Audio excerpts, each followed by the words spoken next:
Seja muito bem-vindo a mais um estudo da série Reforma Íntima.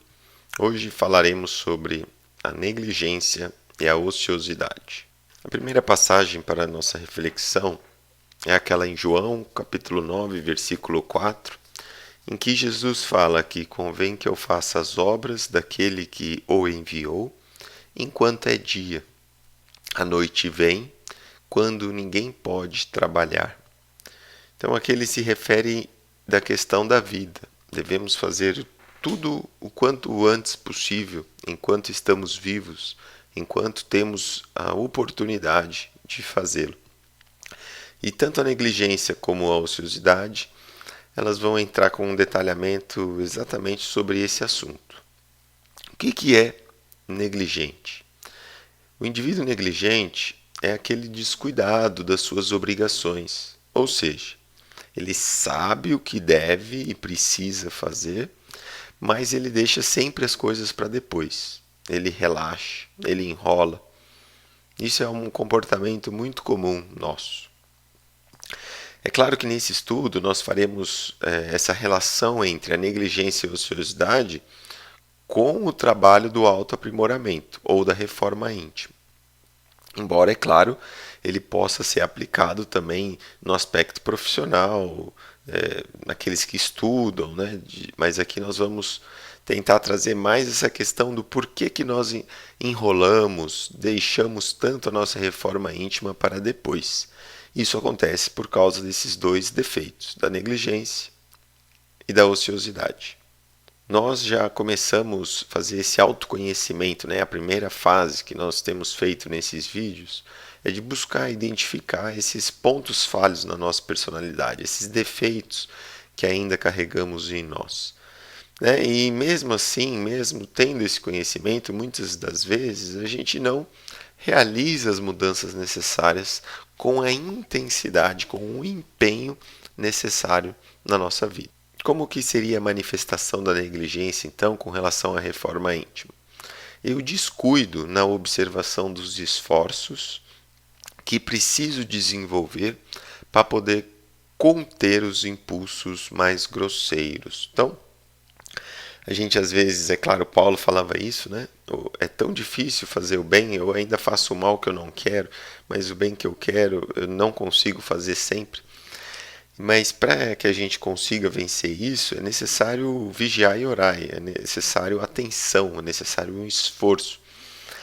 A gente pode fazer uma comparação com os atletas. Né? Muitas vezes a gente assiste aí numa televisão os atletas fazendo coisas tão facilmente, mas por trás daquilo existe muito e muito treino, muita disciplina, para que ele possa chegar, por exemplo, nas Olimpíadas e cumprir aquilo de uma forma tão rápida, tão fácil. Né?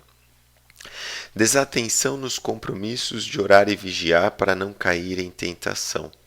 Então esse é um ponto importante, né? Porque se nós não estivermos atentos, alertas, conectados com tanto eu superior como nosso anjo guardião, aqueles que estão ao nosso redor, nós poderemos cometer grandes deslizes, cair em tentações. Menosprezo as oportunidades de contribuir em benefício do próximo. Esse é um ponto muito importante. No Evangelho, Jesus coloca a questão da caridade, do amor ao próximo, como sendo a mais importante. E muitas vezes nós menosprezamos.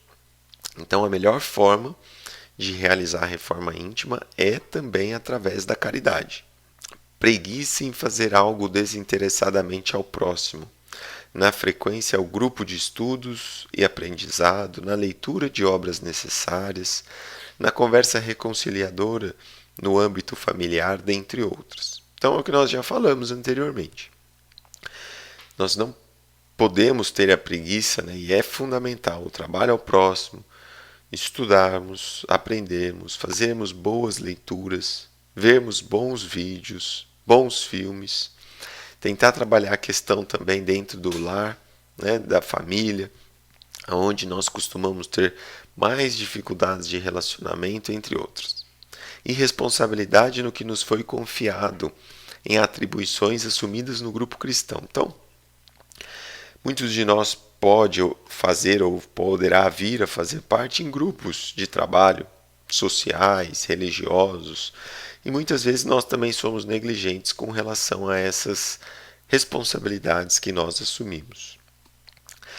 Desordem na arrumação de objetos que se destinam à distribuição caridosa, os registros dos livros, conservação dos móveis, utensílios de objetos, etc. Então, tudo isso faz parte das manifestações da negligência, aqui um pouco mais relacionado com a reforma íntima. E agora nós entraremos na ociosidade, que está muito relacionado também com a negligência.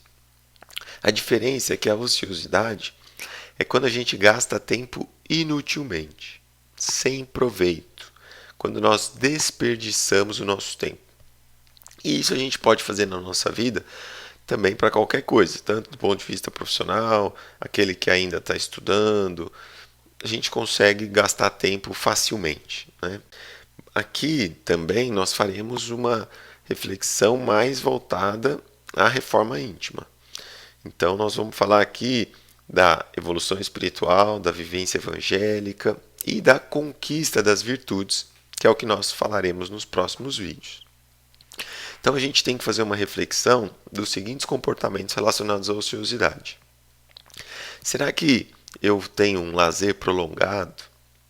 Ou às vezes eu estou com uma inércia contemplativa? Ou a indiferença de fazer algo em exclusivo deleite pessoal? Então aqui realmente está relacionado com a ociosidade, né? A falta de trabalho, a falta da busca da vivência evangélica e com relação também aos nossos defeitos e às nossas virtudes.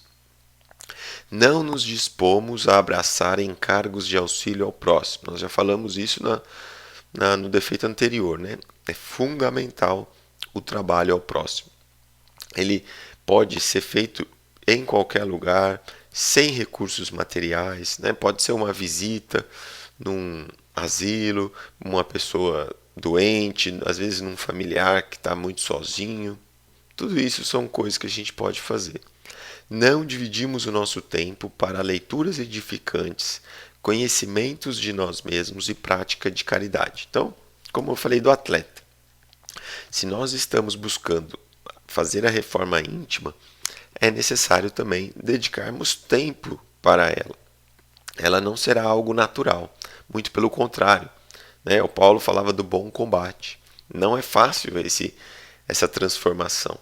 Então ela exige sim tempo e a gente tem que estar sempre nos vigiando para o ambiente que está, né, na nossa mente, ao nosso redor, através das leituras, dos vídeos, dos filmes, das ações, que elas possam ser edificantes, porque senão fica difícil a gente ter a consistência da nossa ação, da nossa vontade da reforma íntima.